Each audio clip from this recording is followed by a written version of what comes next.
Have you ever wondered why the person who hurt you wants you to react? Maybe what they truly crave isn't an apology, but emotional control over you. And if you pause and don't respond, you haven't lost. You've reclaimed yourself. We often think reaction is instinct, but the truth is when you react unconsciously, you're not responding. You're surrendering your power. This video isn't about being silent. It's about learning when silence is strength. It's about understanding what Stoic thinkers knew long before psychology caught up. Real power lies not in how loud you can speak, but in how deeply you can stay still when someone tries to provoke you. What they're really doing is testing how well you know yourself. And once you stop giving them access to your emotional world, you don't just protect your peace, you rewire your life. If you've ever felt drained trying to explain yourself to someone who never listened, if you've ever reacted only to walk away feeling ashamed or powerless, or if you're simply ready to become unshakable from the inside out, then this video is for you. Subscribe now to keep growing with us, and don't miss the deeper lessons we'll explore together in the rest of this series. 1. I want you to imagine this. You're standing in the kitchen, maybe after a long day. Someone you care about, a spouse, a sibling, a co-worker, walks in and throws a sharp comment your way. Maybe it's subtle, maybe it cuts deep, but it hits something inside you. And before you even realize it, your shoulders tense up, your voice rises, and suddenly, you're in a conversation you never asked for, one that leaves you drained, angry, and somehow, smaller. Have you ever felt that? Like someone else pressed a button, and suddenly, you're not yourself. Let me share something with you that changed my life. Something the ancient Stoic philosopher Chrysippus understood over 2,000 years ago. And something that psychology is only now beginning to fully catch up with. Every time you react emotionally to someone who hurts you, they win. But it's not the kind of win you think. It's not about being right. It's not about facts or fairness. It's about psychological control. You see, people who lash out, who hurt, provoke, or manipulate, are rarely doing it from strength. More often, they're acting from their own pain, their own insecurity, their need to feel in control of something, anything. And when you react, especially with anger, with defensiveness, with desperation to explain yourself, you're stepping right into the role they've set for you. You become the player in their drama. You say, without knowing it, yes, you get to define me now. You've poked a nerve, and I've handed you the remote to my emotional world. That's not a judgment, it's human. It's instinctive. We all want to be seen, understood, defended. But that instinct is exactly what makes it so powerful when we learn to pause. I knew someone once. His name was Ethan. He was a manager at a mid-sized marketing firm. Intelligent, kind, but often misunderstood because of his quiet nature. There was a colleague, Rachel, who always seemed to find subtle ways to undermine him, questioning his decisions in meetings, rolling her eyes at his ideas, whispering, just loud enough for others to hear. At first, Ethan tried to confront it directly. He raised his voice, defended himself, pulled others aside to clear the air, but nothing changed. In fact, it got worse. The more he tried to defend, the more Rachel seemed to enjoy the power, until one day, a mentor told him, what she's doing isn't about you. And your reaction, that's her scoreboard. That's when Ethan did something different. He stopped defending. He stopped reacting. He began answering her comments with calm, short replies. He focused on his work, led by example, and slowly removed her emotional access to him. And you know what happened? Rachel's power crumbled, because her strength wasn't in her words. It was in his reactions. That's the truth I want to offer you today. People don't need to control you to feel powerful. They just need to know they can trigger you. And once they see that they can't, that your peace is no longer for sale, that your emotions are no longer on their leash, they lose. Not because you humiliated them, not because you won the argument, but because you stepped out of the game entirely. Now, don't misunderstand me. This isn't about being passive. It's not about letting people walk over you. What I'm talking about is emotional sovereignty, a kind of inner calm that doesn't need to react to feel strong, a discipline that says, I see what you're doing, and I refuse to let it shape me. Psychologists today refer to this as self-regulation, a key marker of emotional intelligence. Studies show that those who are able to pause and choose their response, rather than being driven by reflexive emotion, tend to lead more fulfilled lives, build better relationships, and experience less stress. But long before the research, the Stoics knew, he who angers you, controls you. And Chrysippus, one of the earliest thinkers of Stoicism, taught that when people act out of anger or cruelty, they are often projecting parts of themselves they cannot accept, their pain, their shame, their fear. So when they hurt you, it's not always personal, it's psychological. They're handing you their wounds, hoping you'll carry them, and the second you respond emotionally, you do. But what if, just once, you didn't? What if you saw their words for what they were, a reflection of them, not a definition of you? What if your silence, not cold, but conscious, became the strongest message you ever sent? That's what Stoicism teaches us, that between stimulus and response, there is a space, and in that space, we have a choice, and in that choice is our freedom.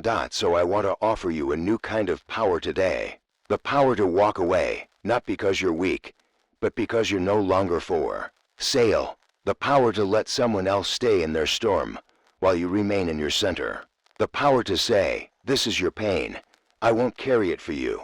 Because when you stop reacting, something beautiful happens.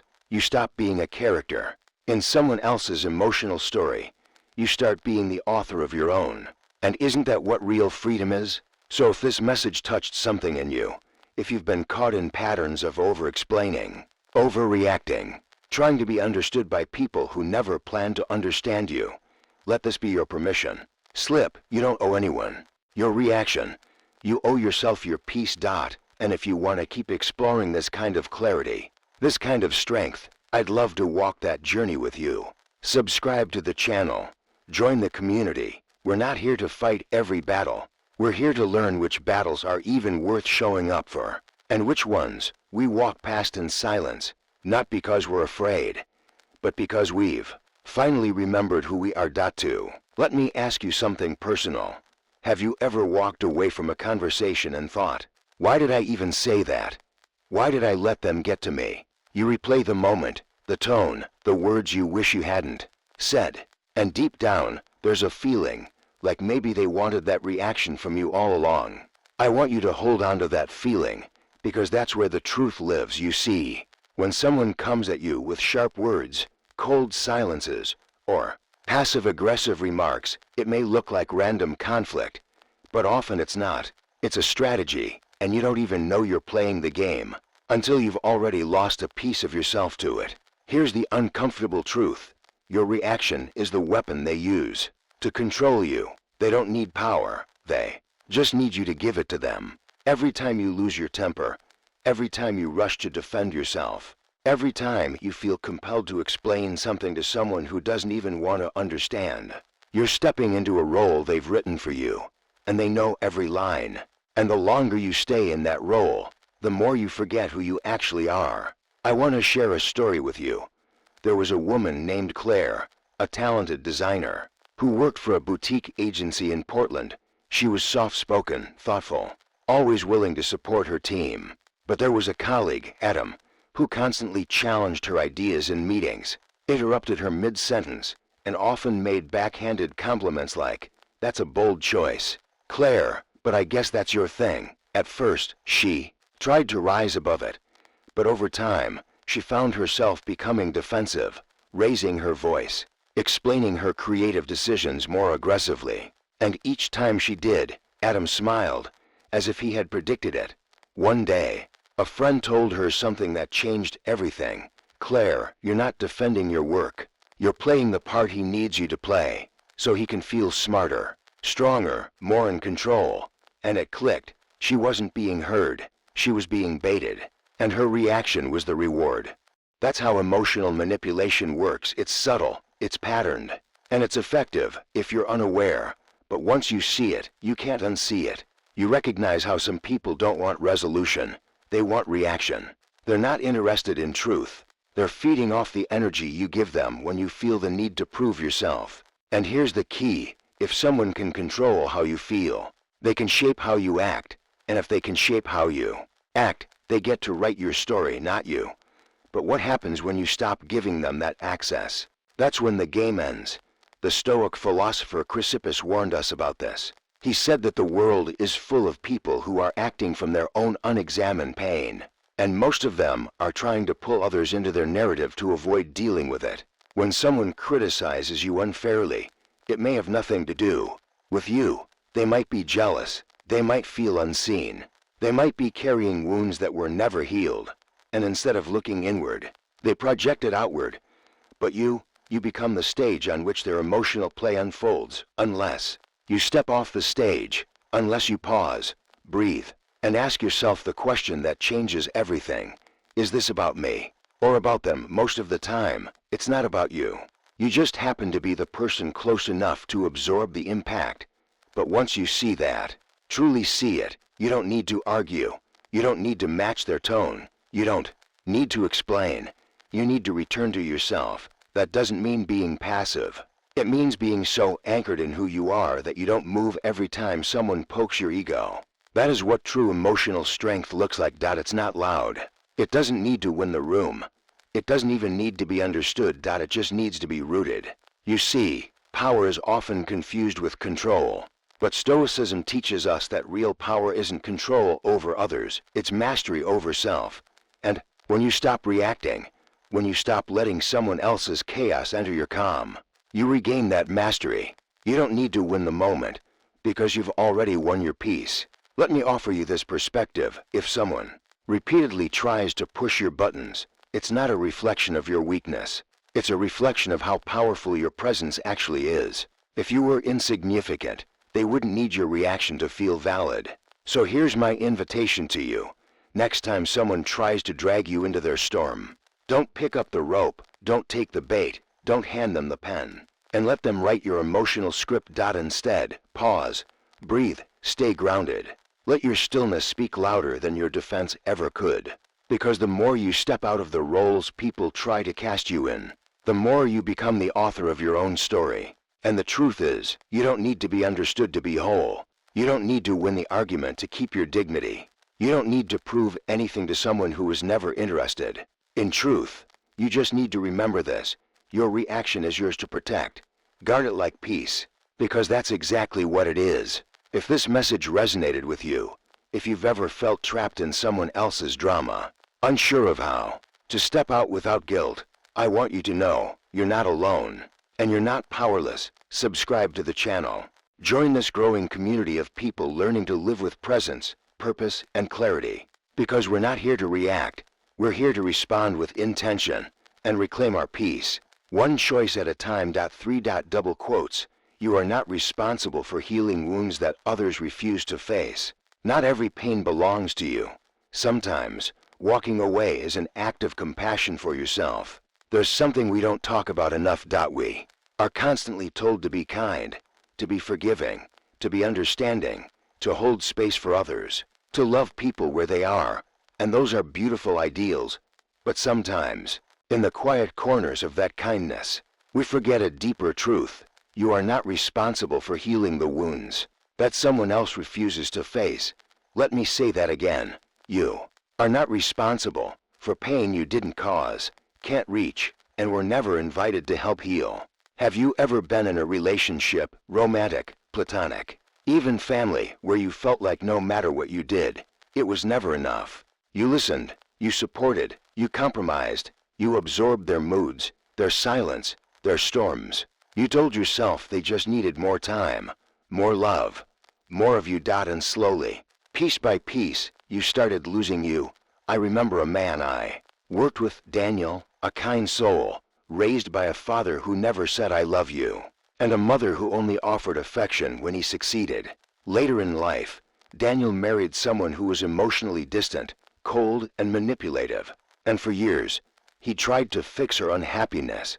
He thought if he could just be more patient, more giving, more understanding, maybe she'd finally open up.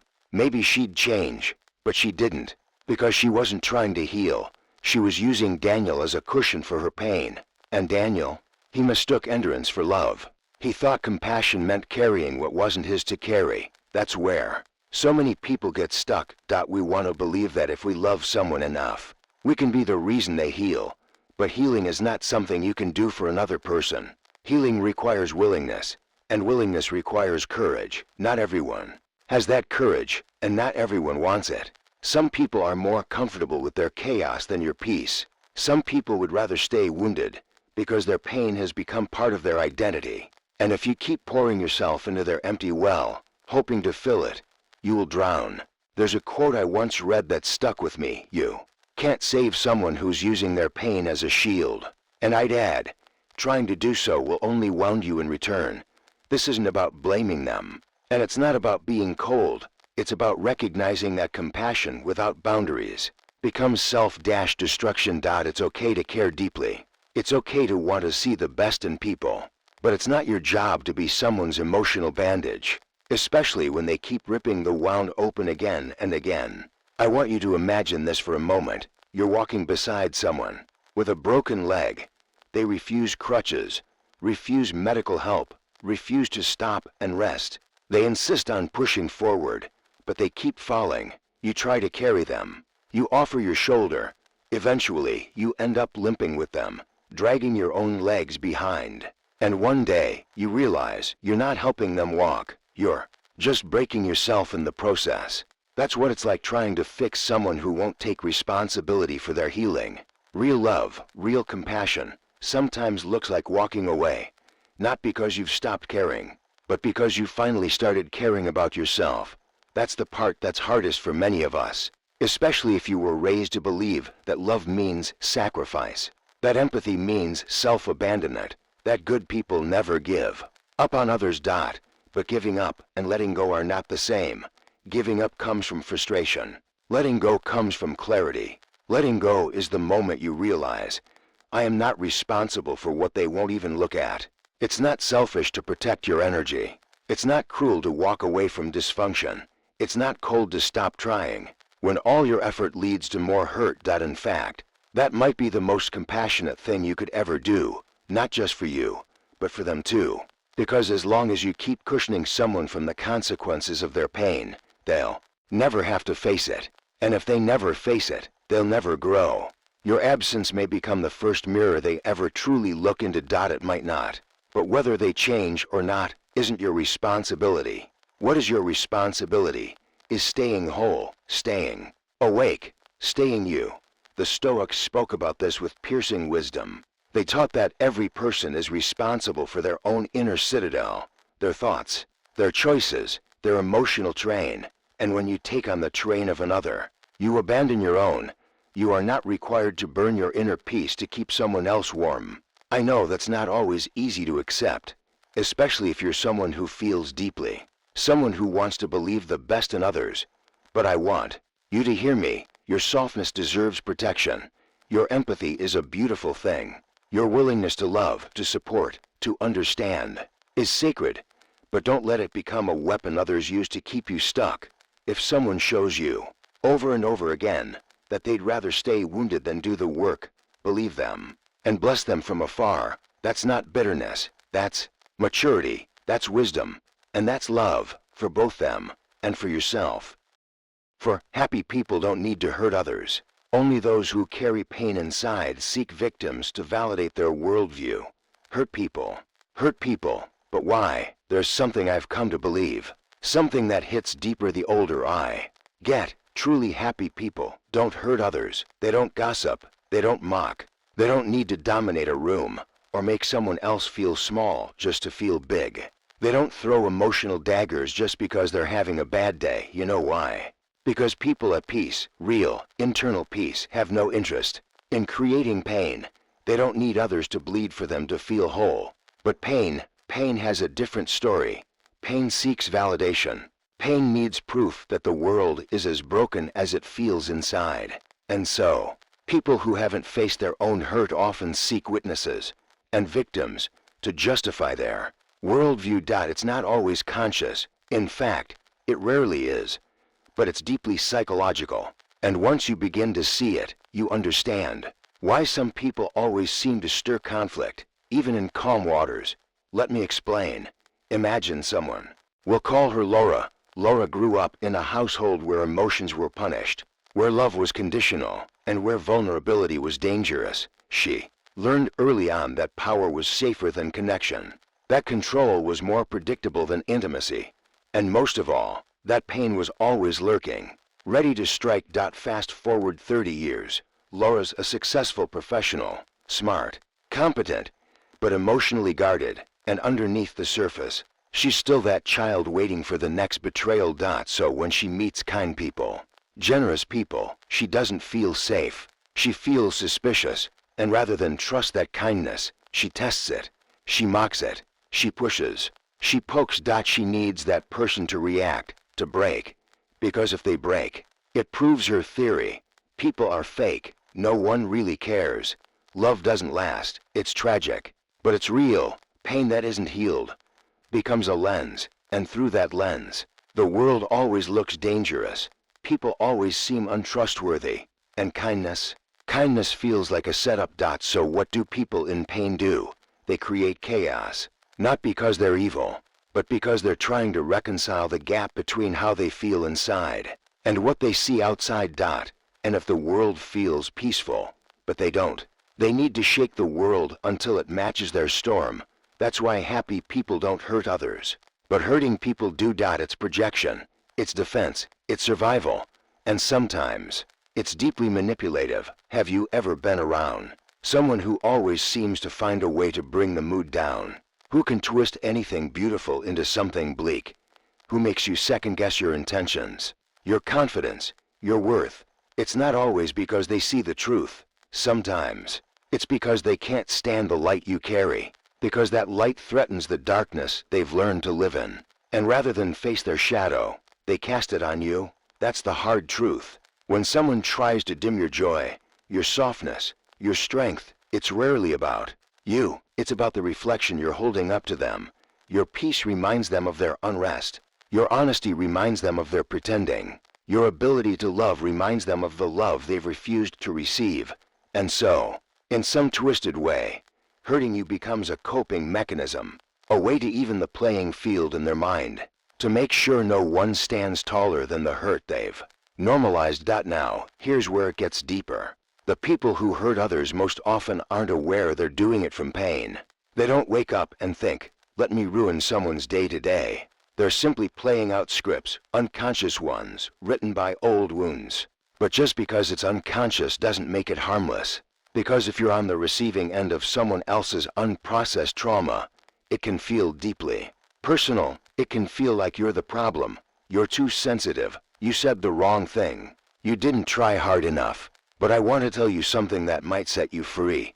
You are not responsible for someone else's storm. You are allowed to stand in your light, even if it makes someone else uncomfortable. You are allowed to keep your joy, even when someone tries to shame you for it. You are allowed to be whole, even when others are not. It is not your job to shrink just to make someone else feel tall. And if someone consistently meets your love with bitterness, your kindness with cruelty, your vulnerability with mockery, that's not a reflection of your failure. It's a reflection of their unhealed pain. You didn't cause it, and you can't cure it. But what you can do is refuse to carry it. The Stoic philosopher Chrysippus said that people are disturbed not by events, but by their perception of events. And if someone's perception is shaped by old pain, they will see betrayal where there is honesty, danger where there is care, and enemies where there are only allies. But you don't have to live in that reality. You don't have to absorb someone else's projections. You don't have to join someone's war just because they handed you a sword. You can choose peace, and that choice might be the most powerful act of defiance you'll ever make. So the next time someone tries to drag you into their pain, the next time they jab, belittle, twist your words, or try to provoke a reaction, pause. And remember this: happy people don't need to hurt others. And you don't need to be someone's proof that the world is cruel. You get to be the exception. You get to live gently. You get to protect your joy. You get to stay kind, even when others don't. That's not weakness, that's strength. That's how we end the cycle. Not by becoming colder, but by becoming untouchable in our peace, in our presence, in our truth. 5. Stop justifying yourself to people who have no intention of understanding you. It's not that your words aren't enough, it's that they've already chosen not to listen. The exhaustion of explaining yourself to the unwilling. Have you ever sat across from someone and tried, really tried, to explain your heart? You laid out your reasons carefully. You chose your words gently. You paused, gave them space, opened yourself up in the most vulnerable way, and still, it didn't land. They shrugged, dismissed you, twisted your words, or worse, they nodded, but you knew they weren't actually listening. That silence wasn't understanding. It was indifference. And in that moment, something inside you cracked, not because you failed to communicate, but because you realized maybe they never wanted to understand in the first place. I want you to sit with this thought. Sometimes, the problem isn't how you speak, it's who you're speaking to. There are people in this world who will never hear you, not because your words lack weight, but because they've already made up their minds. They're not in conversation with you. They're in conversation with their own assumptions. And when that's the case, no amount of explaining will get through. That's the trap of over-explaining. You think, if I just say it a different way, if I give them more context, if I stay calm and reasonable enough, maybe they'll finally see me.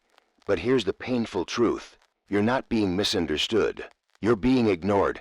And there's a difference. Misunderstanding can be bridged. Indifference cannot. See, misunderstanding is rooted in curiosity, a desire to know, but indifference is rooted in ego, a refusal to be moved, no matter what truth is placed in front of them. I remember a conversation I once had with a woman named Emily. She had just left a 10-year relationship, not with anger, but with clarity. She tried, for years, to explain her needs, her longing for presence, connection, softness, and every time she spoke, her partner said, "You're too sensitive, you're imagining things." That's not what happened. So she tried harder. She softened more. She carried both sides of the emotional weight, hoping that one day he'd meet her halfway. But he never did, because he never intended to. And when she finally walked away, she said something that I'll never forget. "I thought my words weren't good enough. But it turns out, I was just talking to someone who decided not to hear me." That's a gut punch, isn't it? Because many of us, especially those who value connection, think that if we just try hard enough, people will eventually understand us. But what if understanding isn't their goal? What if control is? Or avoidance? Or superiority? What if the very act of you chasing their understanding is what makes them feel powerful? Chrysippus, the ancient Stoic philosopher, warned us about this. He taught that when we base our peace on the reactions of others, we lose control of our own mind. Because let's be honest, explaining yourself again and again to someone unwilling to listen doesn't bring peace. It brings exhaustion. It chips away at your dignity. It makes you doubt your own clarity. You start questioning your memory, your tone, your intentions. You begin to wonder, maybe I am the problem. That's emotional gaslighting, and it doesn't always come from cruel people. Sometimes it comes from people too afraid to look at themselves. And they use your desire to be understood as a mirror they can avoid. But you are not here to be someone else's mirror. You are not here to beg for the right to be seen. You don't owe clarity to someone committed to confusion. Let me say that again, because someone here needs to hear it. You don't owe clarity to someone committed to confusion. There comes a time when continuing to explain yourself is no longer communication. It's self-abandonment. It's you pouring out truth to someone who keeps dropping the cup. And every time you pick that cup up again and refill it, you're teaching them that your truth isn't sacred. It's disposable. That's not love. That's not growth. That's not strength. That's survival. And survival is not where your soul was meant to live. Your voice matters, but it's not meant for every room. And not everyone deserves front row access to your vulnerability. You can be a person of depth, of compassion, of patience, and still say, "I'm done explaining myself to you." You can walk away, not because you're giving up, but because you finally remembered that you deserve to be heard the first time. And yes, it will feel uncomfortable. There's a part of us that aches to be understood, that craves validation, that wants to believe every relationship can be repaired with enough grace. But you must ask yourself, am I speaking to someone who values the truth, or someone who only values control? Am I trying to build a bridge, or am I stuck in a maze? they designed to keep me spinning? And most importantly, do I still see myself clearly? Or have I been too busy trying to be seen by them? That last question matters more than any answer you'll ever get from someone else, because when you stop explaining, when you reclaim your voice, when you speak only where you're honored, not just heard, that's when you find peace again. Not everyone needs to agree with your story for it to be valid. Not everyone needs to approve of your choices for them to be right. Not everyone has to understand you for you to be understood. You are allowed to walk away from conversations that do not honor your truth. You are allowed to say, "This is not a space where my voice is safe, and I no longer need to speak here." That's not silence. That's self-respect. That's the kind of stillness that speaks louder than words ever could. 6. The way you respond is a mirror of your inner maturity. Not reacting isn't weakness. It's the decision to rise above pain instead of being dragged down by it. The quiet power of choosing your response. Others a moment, a split second, between what happens to you and how you respond. That space is small, but it holds your entire freedom, because how you choose to respond doesn't just reflect the situation, it reveals who you are becoming. Most people think that strength is loud, that it shows up in sharp comebacks, in righteous indignation, in the power to clap back harder than they were hit. But I've found, and maybe you have too, that the strongest people are often the quietest, not because they're afraid, not because they don't know what to say, but because they've learned something deeper. Not every wound deserves a reaction. Not every insult earns a reply. Not every attack deserves your energy. Have you ever been in a moment where someone tried to provoke you? Maybe it was a subtle jab. Maybe it was overt, loud, cruel, uncalled for. And you felt it, that fire in your chest, that rising wave of adrenaline, that part of you that wanted to strike back, to prove a point, to remind them who they're talking to. But instead, you chose silence. You chose stillness. You chose dignity. And afterward, even if your body was still trembling, with all the words you didn't say, something in your soul felt calm, clear, steady. That's not weakness, that's mastery. Because here's the truth.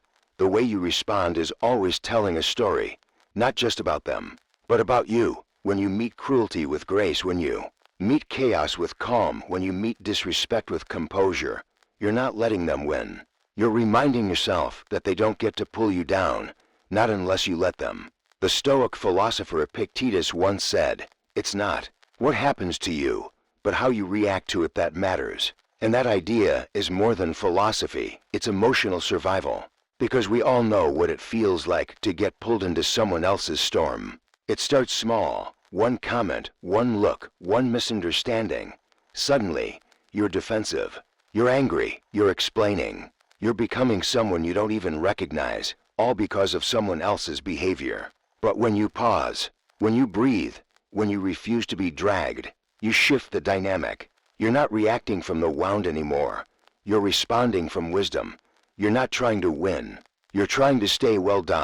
And that's a very different kind of victory. Let me tell you about Mark, a friend of mine who used to struggle with this constantly.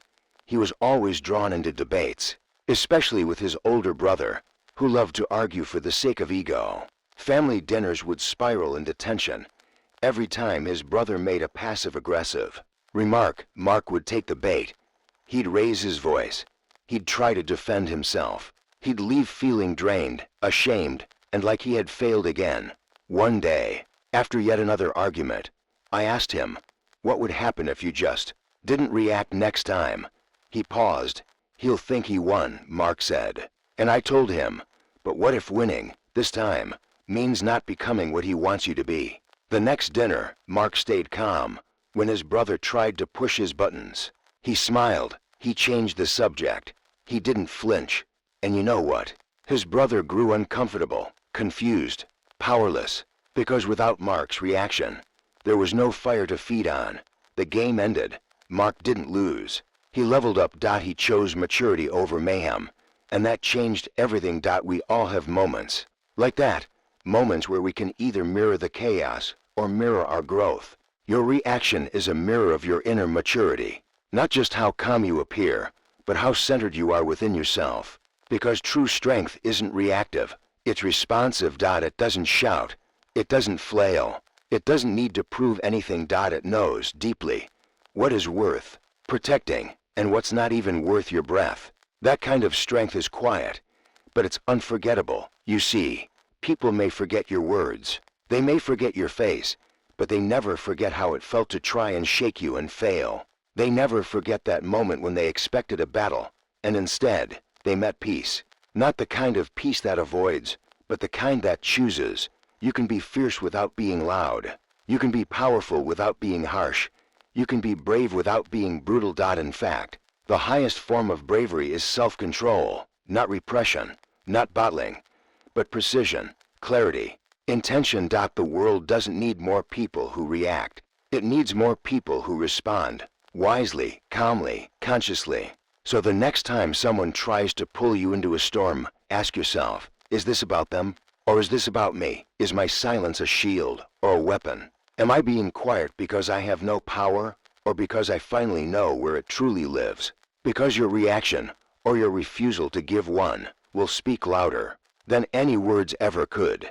And when you make that choice over and over again, you build something unshakable. Not a wall, not an ego, but a presence, AROOTEDNESS. A quiet, unmovable dignity that says, I am not what you did to me. I am who I chose to become in response. And that is power. 7. The space between stimulus and response is where true freedom begins. If you learn to pause before reacting, you begin rewriting the script of your life. The sacred pause that changes everything. There's a moment. It's small, almost invisible. You'll miss it if you're not paying attention. It comes right after. Something hits you, a comment, a look, a rejection, a silence that says too much. And then the urge to react rises fast, like a fire catching dry wood. Your body tightens, your breath shortens, your mind races, and your ego leaps to defend. But somewhere in that intensity, there's a tiny doorway, a pause, a space between what just happened and what you do next. That space is everything. Viktor Frankl, the Holocaust survivor and psychiatrist, once wrote, between stimulus and response, there is a space. In that space is our power to choose our response. In our response lies our growth and our freedom. The Stoics knew this long before psychology gave it a name. Chrysippus called it the turning point, the moment when unconscious reaction becomes conscious choice. And I want you to imagine, what if you could master that pause? What if, instead of lashing out, breaking down, or shutting off, you could breathe, and in that breath, decide who you want to be? Not the version of you shaped by past wounds, not the child defending themselves from ghosts, not the one trying to prove, to fix, to win, but the version of you that's awake, steady, free. Because here's the truth no one tells you. Freedom isn't the absence of pain. It's the presence of choice. It's choosing not to let every trigger run your life. See, most people live in reaction. Someone criticizes them, they defend. Someone betrays them, they collapse. Someone ignores them, they chase. It's not a life.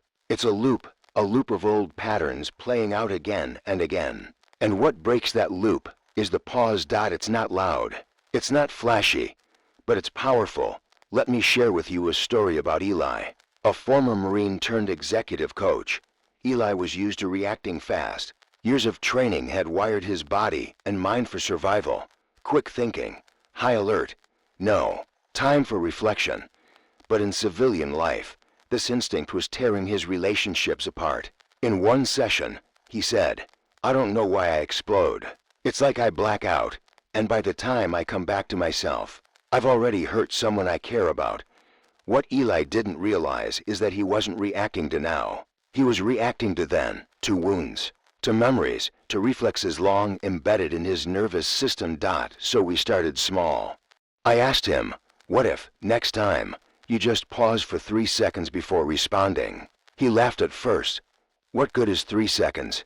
But a few weeks later, he came back different, quieter, clearer. I paused, he said. She said something that would have normally set me off, but I caught it. I breathed. I didn't speak. And for the first time, I felt like I was choosing my response instead of being owned by it. That's the pause. That's freedom. And you don't need to be a Marine. to know what Eli was talking about. Maybe your trigger is criticism. Maybe it's being misunderstood. Maybe it's silence, or abandonment, or rejection. We all have something, and when it shows up, it pulls at us hard. But in that space, that pause, we are not victims. We are authors. We get to write the next line.